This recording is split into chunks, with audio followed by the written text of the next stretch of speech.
For legal reasons, I'm not going to read out the speed that I'm going right now. No fancy camera angles, no crazy cinematic shots. This is a raw review of my BMW XM after owning it for nearly 6 months and doing almost 10,000 miles in the car. I've driven everything from 53 plate Renault Clios all the way up to Lamborghini Aventadors, so I'm more than qualified to give my honest verdict on this car. And the main thing is, I make sure I drive those cars properly.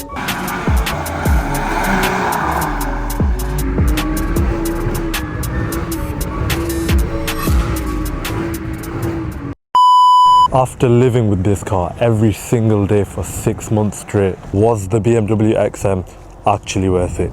Stick around till the end to get my final verdict and my honest, raw opinion. One of the most obvious questions I'll probably get is, why did I even buy this car in the first place? When this car first came out, everyone thought it was really ugly. Nobody really knew what the car was. And to be honest with you, I was one of those people. When I first got this car, I wasn't in love with it. It looked okay to me, but it just looked a bit odd. I mean, everything about the car is so different. The tail lights, the exhaust, the alloys, the whole shape of the rear, the way the boot comes out, everything about it is different. People would say it's too heavy, it's too ugly, it's too expensive. It's not a real M car. These were the main things people were saying about this car. But after driving it for nearly 10,000 miles, I think I'm finally understanding what this car really is and what this car is about. And that's what this video is about. What I like about the car, what I hate about the car, and if the hate on the car is justified. For those of you that didn't know, this car is a 3-litre petrol hybrid. It's got a B58 and it is paired with 4 electric motors. It's pushing 480 brake horsepower with a 4-wheel drive X-Drive system, and it, you know what, it is pretty quick for an SUV. It's quick enough. This gets a lot of hate because it's got a lot of the same components as your M5, the new M5. It's pretty much the SUV version of the M5, but this car is stupidly heavy. It is way heavier than any other car BMW I've ever made in the past. It weighs 2.8 tons, but in my personal opinion, I think BMW have done a very good job of kind of masking that weight, because when you drive this car, don't get me wrong, it still feels heavy as any SUV does, but it doesn't feel 2.8 tons heavy. It feels normal. It doesn't feel like I'm driving a massive boat around.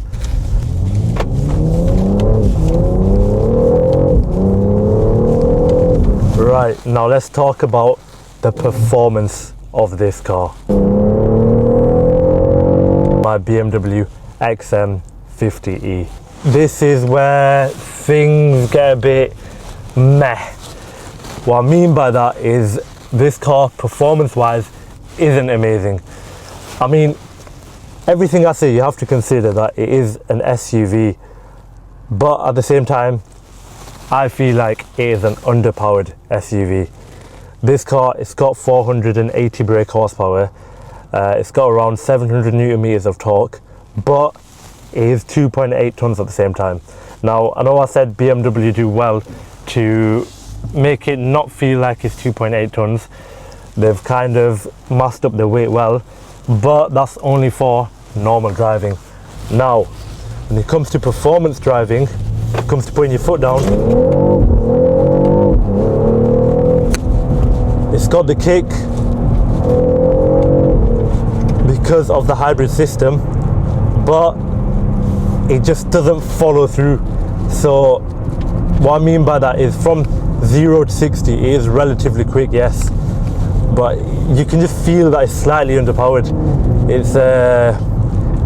It could do with some more power. I mean, I guess that's why the BMW XM red label exists. That's got what, nearly 700 brake horsepower, and you can feel the 700 brake horsepower in that car.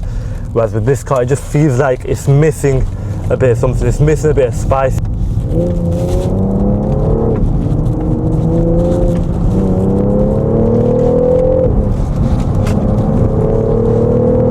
You know what though? it does handle well for a 2.8 ton car.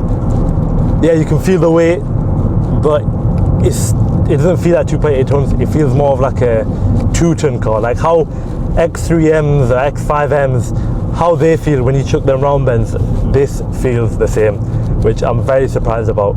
It must have been the way they've done the suspension, because the suspension is same as the G80 M3s, the G82 M4s, the G90 M5s. The suspension is the exact same, steering wheel is the exact same, the feel of it's the same. So BMW, I guess they've done a good job in hiding the weight. Let's put her in sport mode. All the lights change, the roof behind me's changed colour. We've got a bit of traffic actually.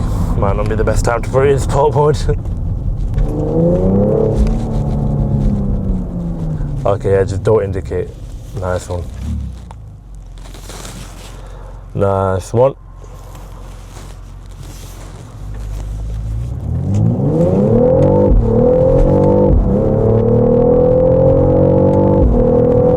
By the way, these are private roads. She is quick, she's just not blisteringly quick. Off the line I'd say it is, but just off the line. That's because the hybrid systems help quite a bit. But it's not bad. Now there's a couple things that surprised me a lot about this car. The first thing is the amount of attention this car gets. This car gets a stupid amount of attention. Whether it's good attention or bad attention, I'm not 100% sure, but it's got road presence. When you're driving down the road, everybody stares at this car. Like, I've had nice cars before, but no car in terms of how much attention it gets comes close to this. This is a different level. And again, I'm not sure if people are looking and thinking, what the fuck is that? Or if they're looking thinking, well, that car looks nice, I've never seen that before. Another thing that surprised me about this car is how good the hybrid system works. Right, so let me explain how it works, right? It comes with 50 miles electric. It is self-charging, but it doesn't fully self-charge. Like, it self-charges a bit. So let's say I'm just cruising normally. Every time I brake or every time I let off the gas, the car will recharge a bit, but it's very small amount. I also have a home charger fitted, which cost me about 600 quid, and I basically full charge it every night, about 50 miles, and that costs me about £10 a week. So a lot of the time I can literally just ride around in electric, as long as I don't do more than 50 miles a day, which is a decent amount. I can literally just drive around on electric and not spend a penny on petrol. But at the same time, if I do want to put my foot down and have fun in petrol, I'm a car guy, I'm going to want to put my foot down in petrol. I can literally just flick it into M1 on the steering wheel and goes into petrol mode. The B58 comes alive, I can put my foot down, and I can have just as much fun as I would normally have in any other petrol car. So you get the best of both worlds. I mean, I spend about 100-150 quid a month on fuel, which is nothing compared to cars I've had before. Before I used to spend about 500-600 quid a month minimum on fuel. So just there I'm saving a lot of money, all thanks to the hybrid system. How does the performance compare to usual M cars? I'm gonna be completely honest with you, it's nowhere near it. Now this is the XM50e, so it's a bit harder to compare. I guess a better comparison is comparing it to an M340i or something. I think with some modifications, this could come pretty close to the new M car, especially the new M5s. It's not that far off. If I had like an exhaust on this, a downpipe, I mean, it'd be quick. Stock, it's not bad either.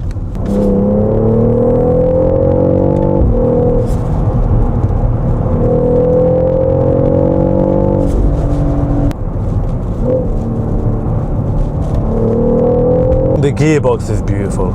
It switches gears so quick. It's not a DCT, but it's like a daily version of the DCT, the ZFA. And I like how you can change the aggressiveness of the gears. So I've got it in the most aggressiveness setting right now. So gear change is literally instant, it's snappy.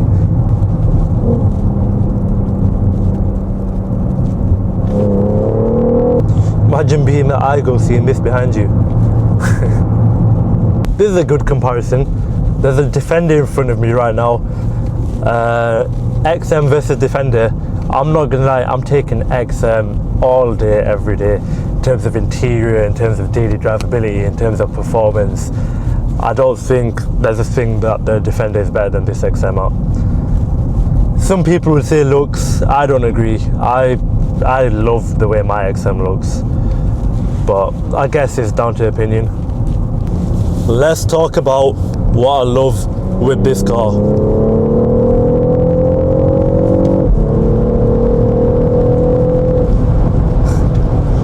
For legal reasons, I'm not going to read out the speed that I'm going right now.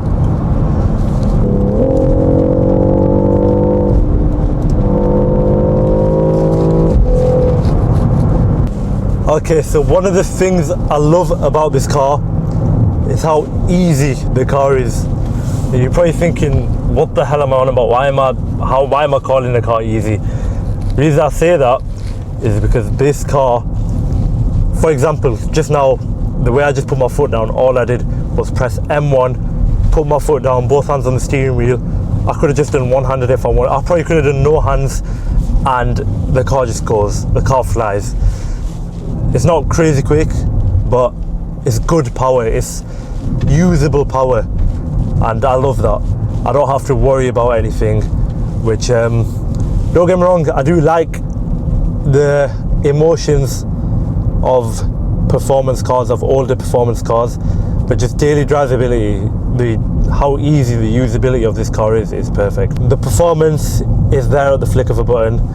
The interior is beautiful. I mean, the roof is beautiful, the seats are beautiful, the XM badge on the seats, the screens, the steering wheel, virtual cockpit, the massage seats, the cold and heated and ventilated seats, the heated and ventilated cup holders, the heated steering wheel. There is so much that this car's got.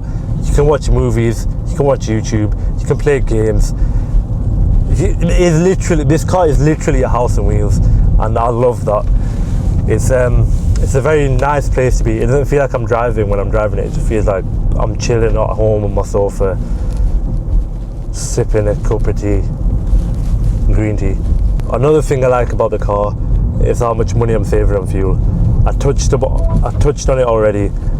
It's the hybrid system. It just works perfectly, and I love it. I love that I can just put my foot down and enjoy the B58 whenever I want, or I could just chill in electric and pretty much not spend any money. Something else that I love, which is actually something a lot of people hate, is the size of this car. It is flipping massive. It is a tank. Now, most people hate it because they think it just looks odd. It doesn't look right. A car this big with this like fat proportions, it shouldn't be on the road. In my opinion, I love the fact that I am massive. I have huge road presence. Literally everyone is snapping their necks to see this car because it's just a big massive tank powering down the road, ready to just ram anyone that comes in the way.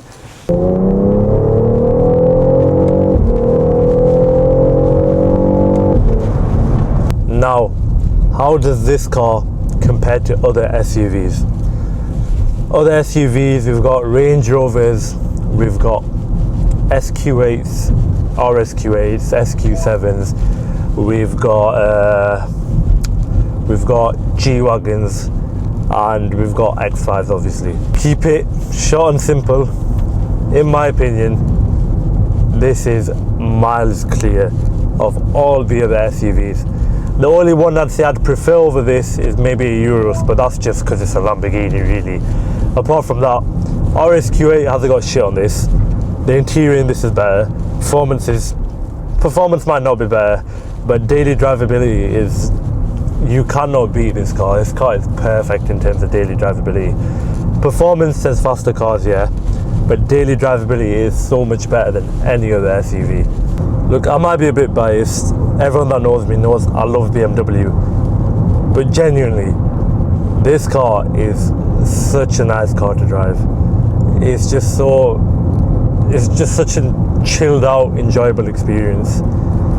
So if you are in the market for an SUV, the BMW XM is the one. If you disagree, or if you think there's another car that I should test out and see if it's better than this car, leave it down in the comments, because I love driving every car. I love testing out cars. I love pushing cars to their limits. So yeah, let me know if you've got any suggestions. Look, I'm just a guy that loves his cars, and I'm gonna give you raw, honest reviews on cars such as this BMW XM.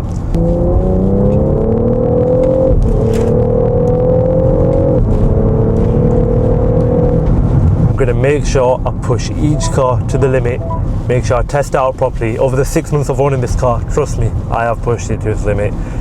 But yeah, this is going to be a series where I'll be giving raw opinions, no extra fancy BS. So make sure you stick around, make sure you subscribe to see more proper reviews. Thank you for watching.